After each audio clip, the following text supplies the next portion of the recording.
Police পুলিচে এনেকুৱা কৰিব নোৱাৰে। আজি এনেকুৱা আক্ৰমণ চলাই আছে। অসম পুলিচ গৰিহণা দিছো।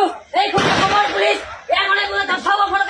মানুহক কেনেকুৱা গুলিয়াই আক্ৰমণ কৰি আছে, চব কেনেকুৱা ফায়াৰিং বন্ধ কৰি আছে, মানুহক মাৰি আছে। ন্যায় নাই। আমাৰ অসম পুলিচ গৰিহণা দিছো। এইখন অসম পুলিচে এনেকুৱা কাম বঢ়াই কনফাৰ্ম কৰিছে, এনেকুৱা গুলি কনফাৰ্ম কৰি ৰাইজৰ ওপৰত আক্ৰমণ কৰিছে। যি বস্তু ঠিক অপৰাধী এৰেষ্ট নকৰাকৈ তাক প্ৰডাকশ্যন দিয়া হয়। এইখন পুলিচৰ আমি কেনেকৈ নিৰাপত্তা পাম? সকলে ৰাইজ আপোনালোকে জানে, আমাৰ আজি অসমত কৈছিলো ইলেকশ্যনৰ পিছত আমাৰ ধুবুৰীত বহুত এটা ক্ষতি হব, ইছলামৰ কাৰণে বহুত এটা অন্যায়ৰ এটা ৰাস্তা আহিব, মানুহৰ বহুত এটা অসুবিধা হব।